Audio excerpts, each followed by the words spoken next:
Welcome back to the Deep Dive. I'm your host, and I'm sitting across from our resident expert to unpack a topic that feels massive. Yeah, it's literally planetary in scale. Right. And today we're looking at why the phone in your pocket is smart, why your medicine cabinet is stocked, and honestly, whether or not we're going to actually solve climate change. Which is a tall order for one sitting. It is. But we've got the source material to back it up. We are diving into a talk given by economist Mariana Mazzucato at the Long Now Foundation. Her whole concept is called the entrepreneurial state. Exactly. And the mission of our deep dive today is to completely debunk a myth. The myth that the private sector is the sole driver of innovation, while the government is just this slow, bureaucratic impediment. Right, because we are going to flip the script on who the real risk takers are in the economy. Spoiler alert for everyone listening, it is often you, the taxpayer. It really is. And to get to that aha moment, we actually have to start way out there, like almost a billion miles away. Yeah, Mazzucato opens her talk with this amazing story about the Deep Space Network. I absolutely love this example because it's this piece of infrastructure that most people have never even heard of. But human civilization basically depends on it for space exploration. So set the scene for us. What actually is the Deep Space Network? Okay, so it's essentially this massive global array of antennas. They're positioned strategically around the globe, so Goldstone in California, Madrid in Spain, and Canberra in Australia. So they're spaced out. Yeah, exactly, about 120 degrees apart. That way, as the Earth rotates, we never lose line of sight with our spacecraft. And it has been running 247 for 50 years. Half a century. And the detail that just blew my mind in the research was how sensitive this thing is. Right, because we aren't talking about streaming 4K video from a cell tower next door. No, we are talking about catching signals from the Cassini mission, which is somewhere between 800 and 900 million miles away. The physics of that are just, it's incredible. The transmitter on the Cassini spacecraft has roughly the power of a standard refrigerator light bulb. A fridge light bulb. Glowing on Saturn. And this network on Earth has to catch that absolute whisper of a signal. Without this network, there is no touchdown confirmed for the Curiosity rover on Mars. There are no pictures of the rings of Saturn. It just all goes dark. Exactly. Everything goes dark. But the point Mazzucato makes here isn't just, wow, NASA's cool. Right. It's about the business model behind that light bulb. Yes. Ask yourself, what private company would build that? None of them. Who would invest billions into a 50-year infrastructure project where there is absolutely no customer, no subscription fee, and no immediate commercial return? The ROI is literally zero in the short term. Precisely. The customer is basically humanity's knowledge. The timeline is decades. That is a project that can only be fueled by public money. And that realization perfectly sets the stage for our main topic today, the entrepreneurial state. So let's get into the meat of this. We need to define the conventional wisdom first. Okay, so if you open a standard economics textbook or listen to most politicians on either side of the aisle, how do they typically describe the government's role? They usually describe it as a mechanic. The academic term is fixing market failures. Market failures. Yeah. The theory goes that the free market is generally perfect and efficient, but occasionally it trips over its own shoelaces. Like producing too much pollution because clean air is technically free. Exactly. Or maybe it doesn't build enough lighthouses because you can't exactly charge ships a toll to look at the light. So the government steps in, patches the hole, builds the lighthouse, and then just steps back. Right. It is viewed as a highly passive role. It's about administering and facilitating. And Mazzucato points out that policymakers just love to use the specific visual metaphor. The private sector is a lion. The king of the jungle. It's roaring. It's full of energy. Keynes actually called this animal spirits, that gut instinct to hunt, to build, to invest. And the government. The government is the cage. It's the regulations, the red tape, the taxes that are holding the lion back. So the logic naturally follows that if you want the lion to hunt, if you want innovation, you just have to open the cage door. Cut the taxes, slash the regulations, and get out of the way. But Mazzucato says, wait, let's actually look at the data. Right. Because if that theory were true, then periods of low regulation and high cash reserves should automatically lead to a boom in investment. But that is not what we see. Not at all. Business investment is actually pro-cyclical. Which is a fancy way of saying businesses are herd animals. Basically, yes. They invest when the economy is already booming and everyone is feeling good. But when things get tough, when the economy crashes, business investment just dries up. They get scared. They hoard cash. Mazzucato points out that in recent years, specifically in the US and Europe, corporate cash hoarding has been at record levels. Trillions of dollars. Just sitting there doing nothing despite massive tax cuts. So the lion isn't roaring, it's hiding under the bed. And this leads to my absolute favorite part of her argument, the metaphor shift. She asks, what if the animal in the cage isn't a lion at all? What if it's a domesticated pussycat? Or a gerbil? The image of opening a cage and a gerbil just sitting there staring at you. Oh! It's funny, but it's a deeply serious economic point. If the business sector is inherently timid, simply removing barriers isn't enough. You could lower taxes to zero, but if the gerbil is scared of the risk, it won't move. You need a force to give it courage. You need a push. She even quotes Warren Buffett on this, right? The Oracle of Omaha himself. He has said famously that taxes have never scared him away from a good investment. If he sees a chance to make money, he invests. It doesn't matter if the capital gains tax is 15% or 25%. Huh? If the opportunity is real, the money moves. So the tax rate doesn't create the opportunity, the innovation does. Exactly. So if tax cuts aren't the magic wand that creates innovation, what is? And I think this brings us to the absolute center of the argument, the device we all use every single day, the iPhone. The ultimate symbol of private sector genius. And look, Mazzucato is very clear in her talk. Steve Jobs was a genius. He was a visionary. Right, she calls him a revolutionary in terms of design and integration. He took complex things and made them simple and beautiful. But the underlying question is, where did those complex things actually come from? If you strip down an iPhone to the specific technologies that make it smart, not just a phone, but a smartphone, what do you actually find? Well, let's list them. Okay, the internet. That's DARPA, the Defense Department. They needed a communication network that wouldn't collapse if a nuclear bomb hit a central hub. So that wasn't a private startup idea in a garage? No, that was strictly the military. What about GPS? The Global Positioning System. That was a massive U.S. Navy and military project. For decades, it was strictly used for missile guidance and troop movements. The touchscreen display. Funded by the CIA and public grants. The core technology for multi-touch capacitive screens came out of university research that was heavily funded by the National Science Foundation. Even Siri, the voice assistant. Siri was a spin-out from an artificial intelligence project funded by DARPA. Apple just bought it later. So the argument is that the state didn't just fix a market failure here. They didn't just pave the road so Apple could drive on it. They invented the internal combustion engine. Yes. They envisioned and invested in radical general-purpose technologies decades before they were commercially viable. This is what Mazzucato calls the investor of first resort. We usually hear the term lender of last resort, the entity that bails you out when you crash. Right. But here, the state is the one putting up the money when the risk is at its absolute highest. She talks about this concept of the upper right quadrant of risk. Let's unpack that graph for our listeners. So imagine a graph where the vertical axis is capital intensity, meaning how much money you need, and the horizontal axis is technological uncertainty.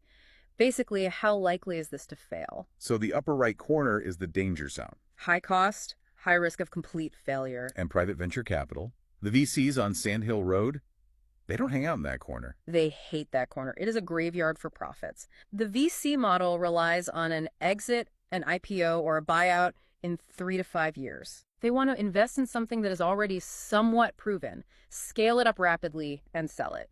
They literally cannot wait 20 years for a scientist to figure out if the internet is actually going to work. So the government does the heavy lifting in that high-risk zone. They de-risk the technology, and then, once it's safe and scalable, the private sector swoops in. That is the historical pattern. Apple didn't have to spend billions inventing the internet or GPS. They just had to integrate it. And that's smart business. No one is blaming them for doing that. Not at all. But we need to acknowledge that the foundational risk was taken by the taxpayer, not the shareholders. And this matters today for all of us, because we aren't just talking about history. We are facing a massive crisis right now with climate change and green tech. Exactly. And the question is the private sector acting like a roaring lion for green tech? The data says no. And it comes right back to that timeline mismatch we just talked about. We have a severe short-termism problem. Because real scientific breakthroughs, clean tech, nanotech, advanced biotech, these things have an innovation cycle of 15 to 20 years. But the money wants a return in 3 years. Right. The finance is impatient, but the science is slow. So there's a massive gap. U.S. private capital is largely funding Apps, software, things with very quick returns. They aren't funding the massive infrastructure shifts we need for green energy. So who is funding the green revolution? Yeah. Because it is happening globally. It is happening, but it's being funded by state investment banks. Mazzucato highlights the China Development Bank, Germany's KfW, and Brazil's BNDES. Now, state investment bank sounds incredibly dusty and bureaucratic. It does sound boring, but look at the actual results. The China Development Bank is steering the country toward massive renewable energy goals, giving huge patient loans to companies like Huawei or solar manufacturers. Because they don't need a quarterly profit to satisfy Wall Street. Exactly. They can look 10 or 20 years down the road. And Germany. Germany used their state bank, the KfW, to fund the energy wind, their massive energy transition.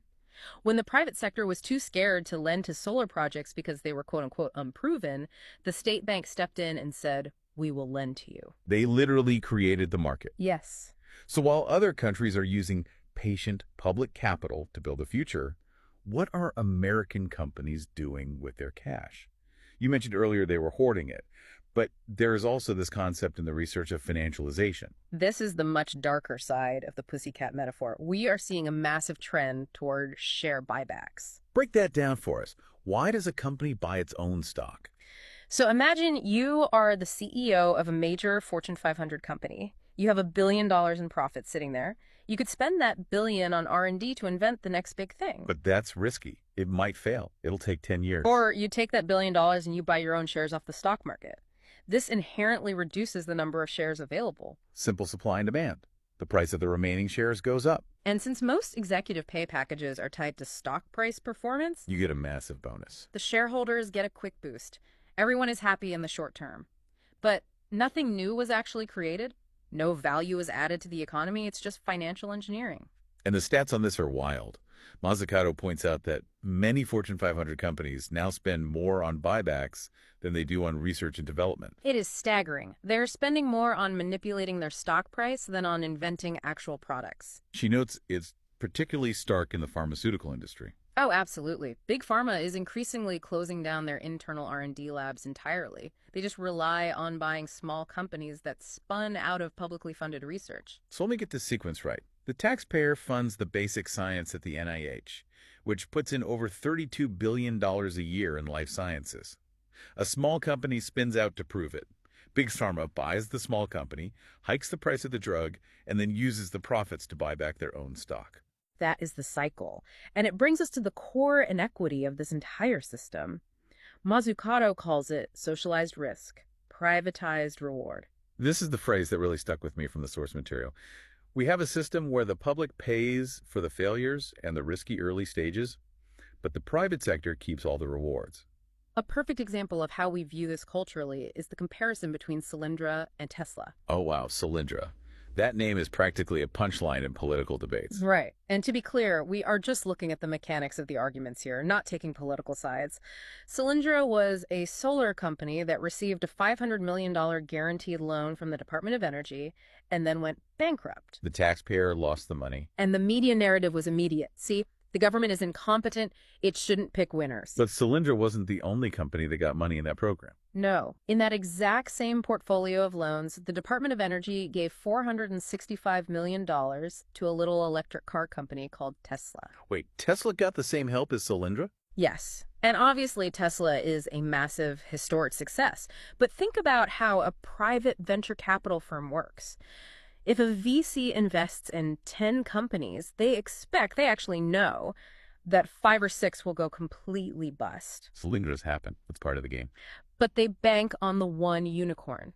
If they invested in Google early, that one win covers all the losses from the 9 failures, plus makes them billionaires. That is the fundamental portfolio model. But the government doesn't work that way. No. When Solyndra failed, the taxpayer ate the loss. When Tesla succeeded, did the taxpayer get a cut of the profits?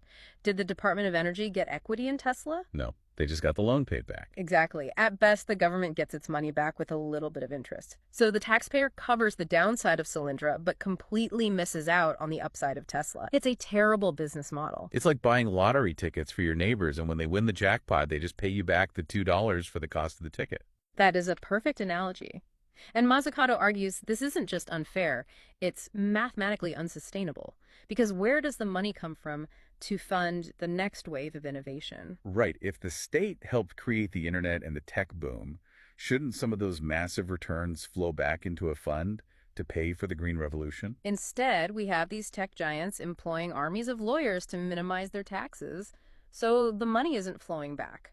It creates a parasitic relationship rather than a symbiotic one. Precisely. So how do we actually fix this? Because Mazzucato isn't just complaining in this talk.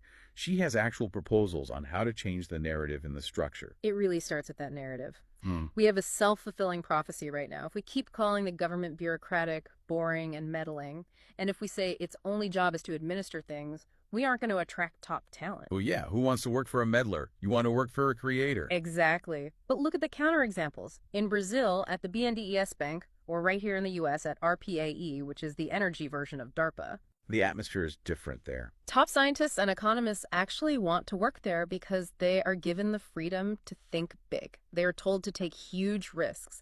It feels like Google inside the government. Mazzucato talks about moving away from facilitating and moving toward missions. Yes. Think about the moon landing. That wasn't a market correction. Definitely not. That was a mission.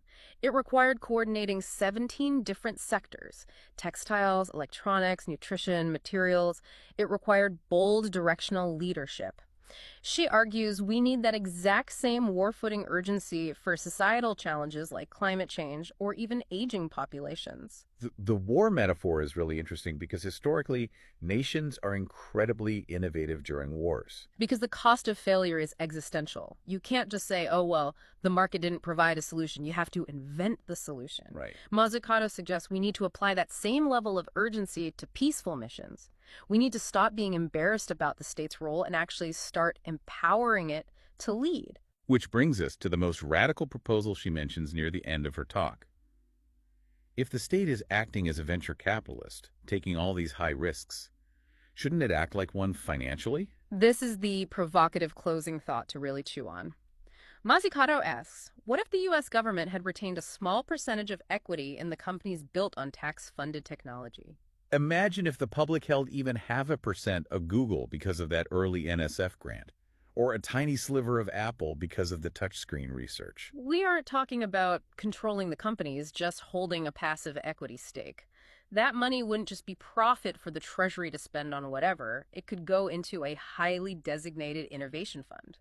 So the success of the internet revolution would literally pay for the green revolution. Exactly. Instead of constantly relying on austerity and cutting budgets, you would have a self-replenishing fund. You wouldn't have to awkwardly tax the winners after the fact, which they try to avoid anyway. You simply own a piece of the value you helped create from day one. It makes so much sense when you frame it that way. It totally changes the relationship from spending to investing.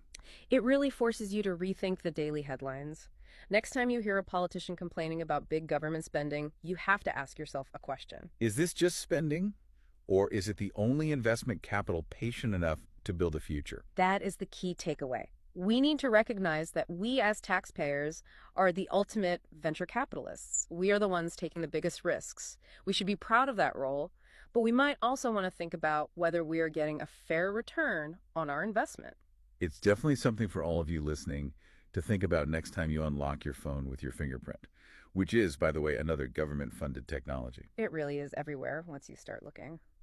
That is all for this deep dive into the entrepreneurial state. We hope this flipped a few switches in your brain regarding how innovation actually happens in our world. Thanks for listening, and stay curious.